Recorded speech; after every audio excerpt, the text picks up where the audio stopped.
Assalamualaikum warahmatullahi wabarakatuh. Selamat datang di Guru Cerdas Channel. Ya, adik-adik sekalian, di video pembelajaran kali ini kita akan membahas materi pelajaran di kelas 5, tema 1, organ gerak hewan dan manusia, subtema 1, organ gerak hewan di pembelajaran 3. Adik-adik, persiapan belajar jangan lupa siapkan buku catatan dan alat tulis untuk mencatat materi-materi penting hari ini. Baik, sebelum mulai pelajaran, tonton video ini sampai selesai, kemudian tekan tanda subscribe dan juga nyalakan lonceng notifikasi supaya kalian tidak ketinggalan materi pelajaran selanjutnya. Nah, supaya belajarnya lancar dan juga ilmu yang didapatkan berkah dan bermanfaat, ayo kita berdoa bersama-sama. Berdoa dimulai. Selesai. Adik-adik kelas 5, ada yang masih ingat gak cerita Edo dan Pak Rudi? Kalau lupa, ayo simak video di bawah ya materi pelajaran sebelumnya. Kakak sertakan linknya di deskripsi. Yuk kita sambung lagi ceritanya. Adik-adik, masih ingat kan cerita Edo dan Pak Rudi bersama kelincinya? Nah, ini lanjutan ceritanya. Selesai bermain, Pak Rudi mengajak Edo mengumpulkan air seni kelinci. Air seni kelinci tersebut oleh Pak Rudi disalurkan melalui saluran-saluran air dan dikumpulkan ke dalam satu wadah penampungan.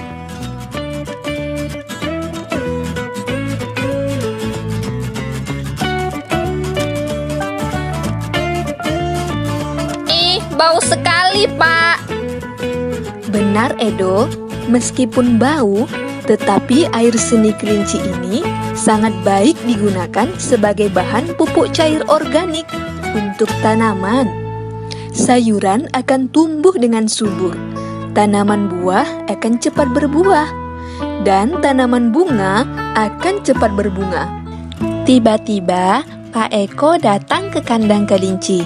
Pak Eko meminta air seni kelinci milik Pak Rudi untuk memupuk sayuran di belakang rumahnya. Dengan ikhlas, Pak Rudi pun memberikan sebagian air seni kelinci tersebut kepada Pak Eko. Pak, kenapa air seni kelinci itu diberikan kepada Pak Eko? Kan sayang, Pak. Tanya Edo penasaran. Iya, tidak apa-apa Edo, kita harus saling membantu. Jika ada orang yang membutuhkan bantuan, kita harus secara ikhlas dan sukarela memberikan bantuan. Karena kita makhluk sosial, artinya tidak dapat hidup sendiri dan membutuhkan bantuan orang lain. Jawab Pak Rudi. Dan ingat, saling membantu dan tolong-menolong adalah bentuk dari pengalaman sila Pancasila juga loh. Tambah Pak Rudi. Benar sekali, Pak. Jika tidak salah, sila kemanusiaan yang adil dan beradab, kata Edo. Adik-adik, apa sih Pancasila itu? Pancasila itu adalah dasar negara Indonesia. Dasar negara Indonesia? Sejak kapan sih Indonesia ada Pancasilanya? Nah, Pancasila itu tidak baru datang di Indonesia. Pancasila itu sudah ada sejak zaman dulu, bahkan sebelum Indonesia merdeka. Ayo, sudah tahu kan apa bunyi kelima sila dari Pancasila? Ayo kita sebutkan bersama-sama. Sila pertama, ketuhanan yang Maha Esa. Sila kedua, kemanusiaan yang adil dan beradab. Ketiga, persatuan Indonesia. Yang keempat, kerakyatan yang dipimpin oleh hikmat kebijaksanaan dalam permusyawaratan perwakilan. Dan yang kelima, keadilan sosial bagi seluruh rakyat Indonesia.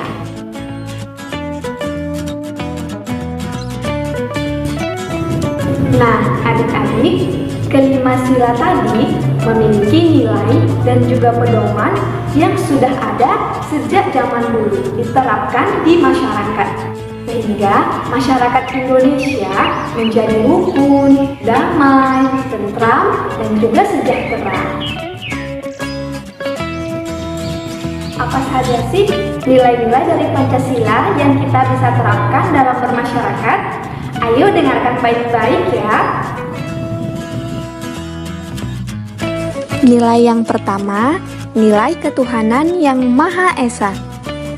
Sejak dulu, masyarakat Indonesia semuanya beragama, percaya kepada Tuhan yang menguasai alam semesta. Ada 6 agama yang diakui di negara kita. Nah, nilai ini mengajarkan kita untuk rajin beribadah. Dan juga kita harus banyak belajar tentang agama kita masing-masing. Orang yang rajin beribadah dan punya ilmu terhadap agamanya, pasti dia akan saling toleransi terhadap orang lain. Apa ya toleransi?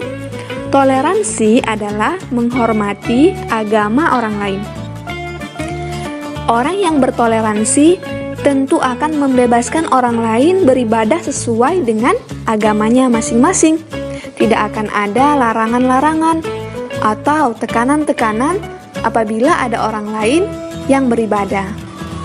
Yang kedua, nilai kemanusiaan yang adil dan beradab. Nilai ini mengajarkan kita tentang persamaan derajat, kewajiban, dan hak sesama manusia. Saling tolong-menolong, tidak merampas milik orang lain sesuka hati, saling mencintai dan menyayangi, serta berani berbicara ketika ada hal benar yang harus disampaikan. Nah, yang ketiga, nilai persatuan Indonesia. Dalam sila ini ada nilai yang terkandung, yaitu nilai persatuan. Kita diajarkan untuk menjaga persatuan dan kesatuan negara Republik Indonesia. Contohnya, adik-adik harus berteman dengan semua anak tanpa membeda-bedakan latar belakang suku, budaya, ataupun agamanya. Rajin belajar sejarah bangsa, para pahlawan, supaya bisa menjadi pelajar yang menghormati pahlawannya dan mencintai negara Indonesia.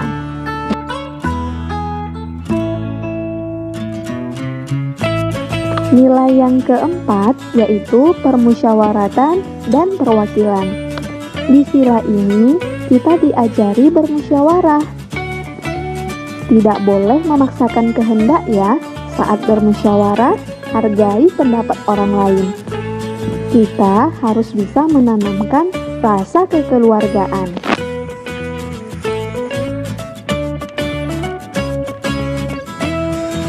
Yang terakhir yaitu nilai keadilan sosial bagi seluruh rakyat Indonesia.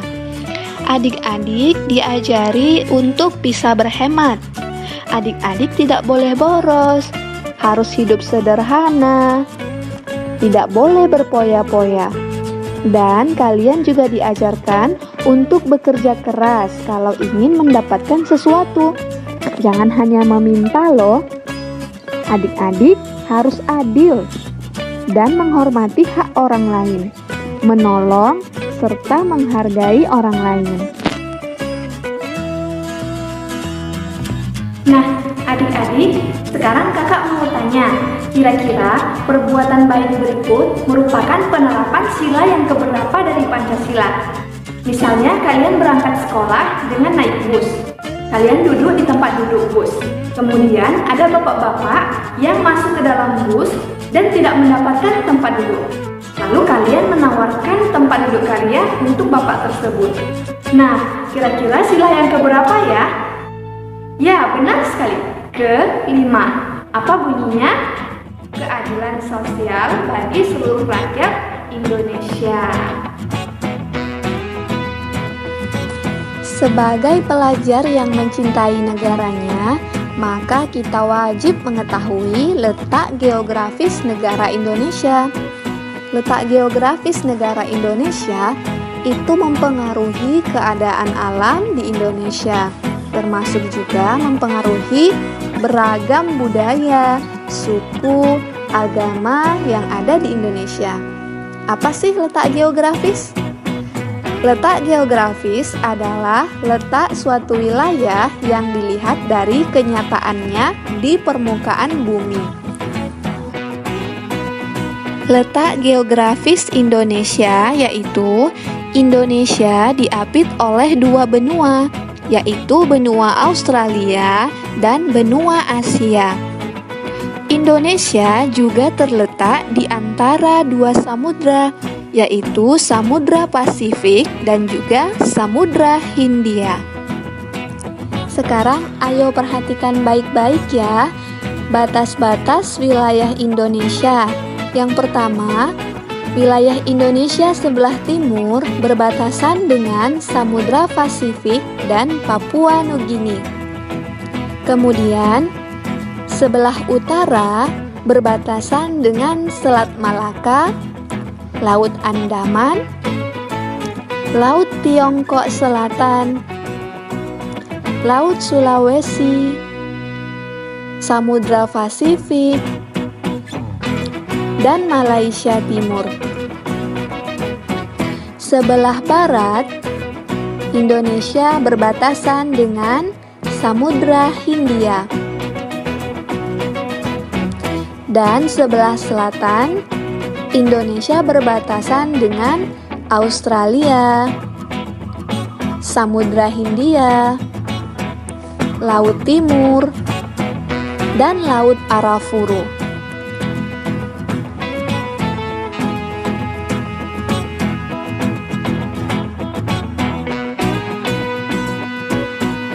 Nah, adik-adik, supaya kalian lebih memahami materi pelajaran hari ini, jangan lupa kerjakan tugas dan latihan yang kakak berikan di kotak deskripsi di bawah ya. Tetap semangat belajar, rajin beribadah, patuhi perintah orang tua. Salam cerdas, Assalamualaikum warahmatullahi wabarakatuh.